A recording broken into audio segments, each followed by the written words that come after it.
I'm joined by Anuya Akala from the great state of New Jersey, and here you are in the great state of Missouri. Welcome. Um, Tell us about your background and how you got connected into LECOM. So I'm from South Brunswick, New Jersey, and as a high school senior, my friend told me about the LECOM program, and that's how I applied. And then I went to undergrad in Thomas Jefferson University in Philadelphia, and then I went to the Erie campus, and now I'm here in Missouri. I applied originally because I had wanted to be in a 7 year or 8 year program because I wanted to reduce the stress of undergrad and applying to medical school. I had a lot of testing anxiety, and I didn't want that to alter my chances of getting into medical school. And I also have a different type of learning style. I do not do well in a lecture hall. I like to read textbooks and learn. And I found it really unique that LECOM had different learning pathways. Yeah. So I was in the direct study pathway where you don't sit in the lecture hall from a certain amount of time. You'd rather just read a textbook and have meetings, and that's how you learn. And I thought it was really unique that LECOM offered this pathway, and I applied to multiple programs, and LECOM was the only one that had that pathway. So did LECOM identify that for you, or did you like how did that work? Yeah, I believe it was on their website. They had 3 different learning pathways. They had the lecture-based. Most of my peers were in that because they retain information from hearing someone speak Sure. information. There was the problem-based pathway, problem-based learning, where you meet as a group, I believe.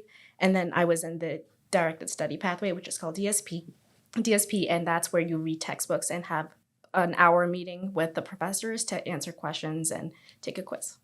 Is that common? Is that common, like for medical schools, to try to match the learning style to the learner? You know what I mean? Out of the programs that I applied to from in high school, LECOM was the only one that was really accommodating of students' different ways of learning, and that really stood out to me.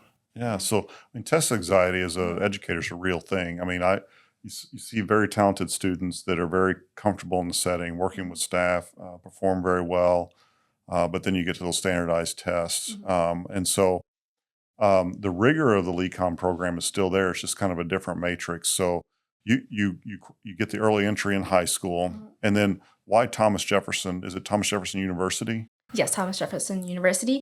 I chose it mainly because it was close to home. It was an hour away from home, so the perfect distance of not being right at home, but a little bit farther, Hmm. so I could come home whenever I wanted. And also, they're connected with LECOM, and they're really organized in the way that LECOM reaches out to make sure you're fulfilling your requirements to remain in the program, as well as Thomas Jefferson. They have a pre-medical studies and a LECOM director or personnel there that is also making sure Wow. that you're meeting all your requirements. So was that, I guess, when you enter into that university setting at Thomas Jefferson, was that path clear up front, and was it as smooth as it sounds, like as far as what the expectations were? Oh, yes, it was extremely clear. We actually had a document that outlined every single class you had to take every single year based on what LECOM pathway you were in. And we met every semester to make sure we were on track. And we met at the end to make sure we had our letters of recommendation in to get our recommendation letter for LECOM. And it was really smooth. And yeah. One of your peers mentioned earlier that they felt like they were kind of just really focus and not have to worry about that standardized test score. How do you think that impacted you in your undergrad, getting into that, not having that pressure? But did you take a risk and take courses maybe you wouldn't have otherwise? Yeah, so in high school, I actually ended up taking the SAT 3 times and the ACT 3 times. So that just took up a huge chunk of my time, and I Hmm. didn't want that in undergrad if I was going to apply to medical school traditionally.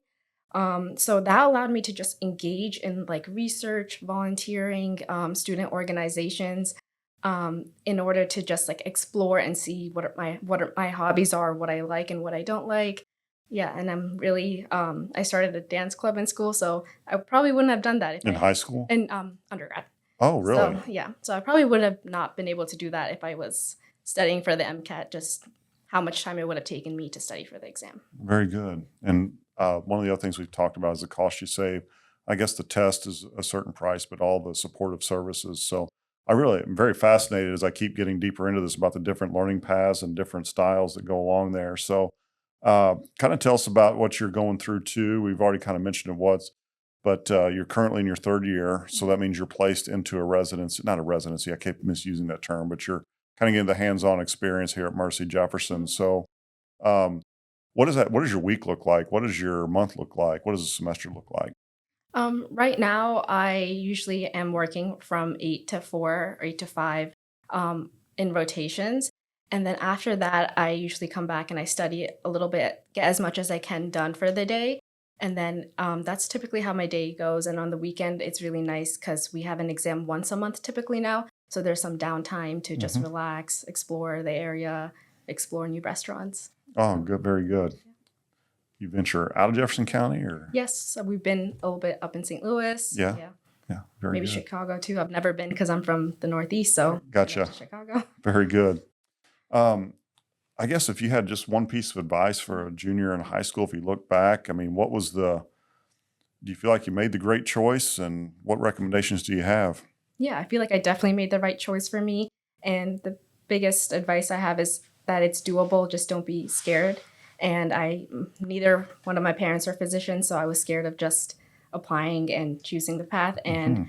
I'm here, made it through my first 2 years, so it's definitely doable. Very good. Thank you for joining us.